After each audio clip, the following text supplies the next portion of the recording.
Are you stuck in your house with nothing to do?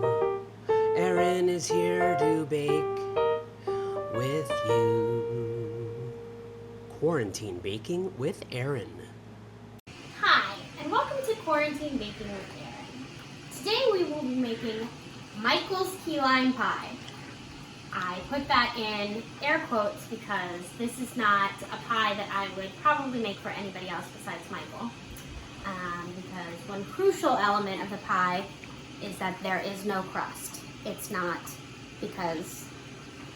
because Michael refuses to eat the crust of the pie, so I just make the pie without the crust. So to get started, I have already I have juiced, but I have zested one lime, so I've got the zest of one lime in here. I've got 3/4 cups lime juice. I'm also making this pie because I stored my limes on the counter, and I think I should have stored them in the refrigerator because they were starting to get a little soft and funky. All right, so we've got our lime juice. Then I have a 1/2 cup of sour cream. It is almost exclusively sour cream, but I ran out, so I supplemented it with a little bit of non-fat or whole fat. What do we get? Non-fat Greek yogurt, which is like basically the same as sour cream in my opinion. Okay, so we've got a 1/2 cup of that, and then we've got 2 cans of 14 ounces of sweetened condensed milk. If you are trying to watch your sugar intake, I would not recommend this dessert because it is quite a bit of sugar. But if you need to make a dessert in like 10 minutes and you have these 3 ingredients, you can make it in a pinch. All right, my oven is preheated to 350. Just pouring in the 2nd can of sweetened condensed milk.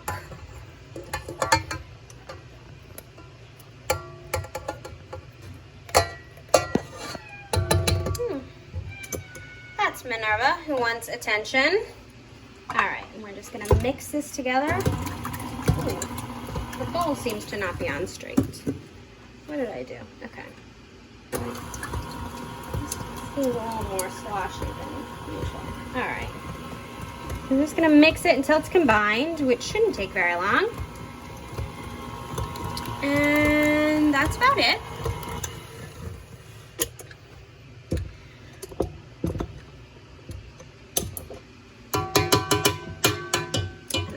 Pour it into these 2 little cute mini pie dishes. I registered for 6 of them for our wedding because I thought they would be like individual pie dishes, but this is a lot of pie for any person to sit or to eat in one sitting. And yes, I'm talking directly to Michael about how quickly he's going to eat this pie. All right, so we'll pour 1/2 in there, pour 1/2 in here. Ooh, I did not distribute that evenly. All right, we're gonna glop it over. It's a very fancy technique I learned in Le Cordon Bleu. All right, erratic bus driver, not really necessary. Even it out. And then these babies go in the oven for 8 minutes. They won't rise or spill over, so you don't need to put a pan underneath them.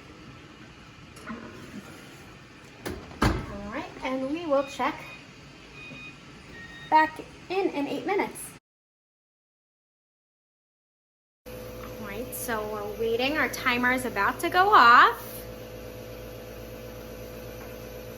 There we go. It doesn't have to be precisely 8 minutes, but all right, I'm gonna try and hold the camera.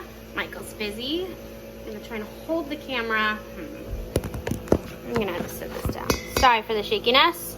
Okay, I'm going to pull the pie out of the oven. You can see that it's It's not as wiggly, it's not as liquid. It's a lot more firm. Pull both of them out. And then, so yeah, it's a lot more firm. You can tell by the wiggle. Not the wiggling of the pan, but whatever. It's a lot. So I'm gonna let these sit on the counter for about a half an hour, and then I'm gonna put them in the fridge for about 2 hours to chill, and then we'll see how they turn out.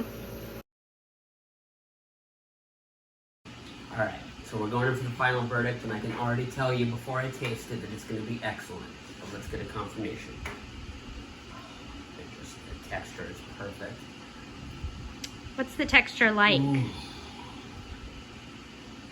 Oh my goodness. It's a perfect key lime pie. The texture is like, kind of like a key lime pie filling. All right, I'm going to try the pie.